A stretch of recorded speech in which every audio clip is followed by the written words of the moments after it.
आज हम बात करने वाले हैं एक ऐसी अंतर्राष्ट्रीय खबर की जो आने वाले समय में भारत की अर्थव्यवस्था, राजनीति और वैश्विक छवि तीनों को गहराई से प्रभावित कर सकती है।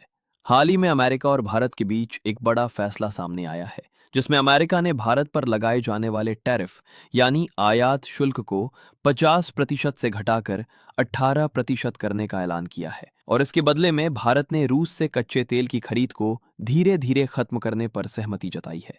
पहली नजर में यह खबर जितनी सीधी लगती है, असल में उतनी ही गहरी और रणनीतिक है, क्योंकि यह सिर्फ व्यापार का सौदा नहीं बल्कि बदलती वैश्विक राजनीति का साफ संकेत है। अब सबसे पहले समझते हैं कि टैरिफ आखिर होता क्या है।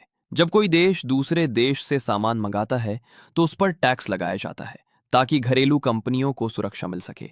अमेरिका अब तक भारतीय सामान पर बहुत ज्यादा टैक्स ले रहा था, जिससे भारत के कपड़ा उद्योग, pharma sector, steel, auto parts और आईटी हार्डवेयर जैसी इंडस्ट्रीज को नुकसान हो रहा था।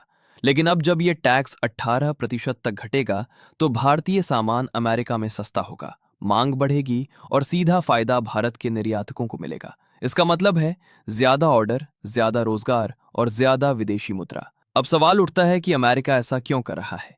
असल वजह है वैश्विक राजनीति में रूस और यूक्रेन युद्ध के बाद बना नया समीकरण।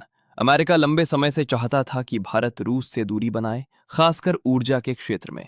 भारत ने अपने राष्ट्रीय हितों को देखते हुए सस्ता रूसी तेल खरीदा, क्योंकि भारत को अपनी जनता के लिए सस्ती ऊर्जा चाहिए थी।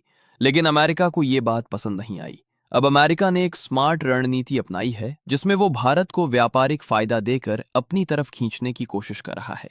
भारत ने भी ये समझा कि अगर अमेरिकी बाजार और निवेश खुलता है तो लंबे समय में भारत को बड़ा लाभ मिल सकता है। इसलिए भारत ने ये संकेत दिया है कि वो रूस से तेल की खरीद को अचानक बंद नहीं करेगा, बल्कि धीरे धीरे कम करेगा, ताकि देश की अर्थव्यवस्था पर झटका ना लगे। ये भारत की कूटनीति की सबसे बड़ी ताकत है कि वो किसी के दबाव में नहीं, बल्कि अपने फायदे को देखते हुए फैसले करता है। अब इसका असर रूस भारत संबंधों पर क्या पड़ेगा, ये भी समझना जरूरी है। भारत और रूस के रिश्ते दशकों पुराने हैं, खासकर रक्षा और ऊर्जा के क्षेत्र में। भारत आज भी रूस से हथियार खरीदता है और दोनों देशों के बीच भरोसा मजबूत है। इसलिए भारत ये कोशिश करेगा कि रूस के साथ रिश्ते खराब ना हो और एक संतुलन बना रहे।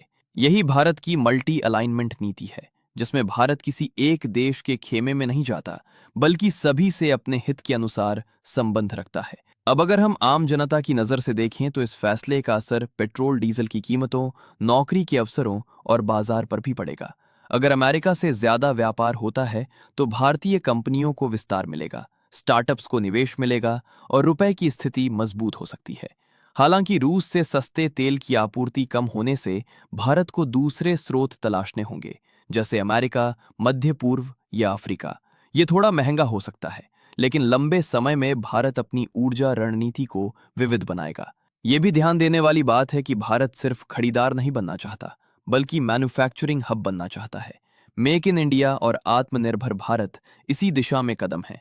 अमेरिका के साथ ये डील भारत को टेक्नोलॉजी, डिफेंस प्रोडक्शन और एविएशन सेक्टर में भी आगे बढ़ने का मौका दे सकती है।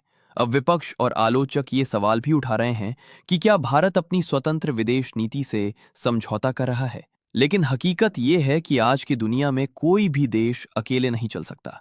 समझदारी इसी में है कि बिना झुके अपने लिए सबसे अच्छा सौदा किया जाए, और भारत यही कर रहा है। ये फैसला ये भी दिखाता है कि भारत अब एक उभरती शक्ति नहीं, बल्कि एक निर्णायक वैश्विक खिलाड़ी बन चुका है, जिसके बिना अमेरिका जैसे देश भी रणनीति नहीं बना सकते।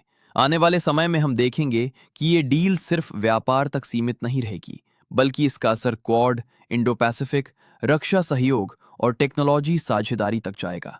भारत को अब और सतर्क रहना होगा ताकि वो अपने राष्ट्रीय हित, ऊर्जा सुरक्षा और रणनीतिक स्वतंत्रता को बनाए रख सके। कुल मिलाकर ये फैसला भारत के लिए एक अवसर है और चुनौती भी।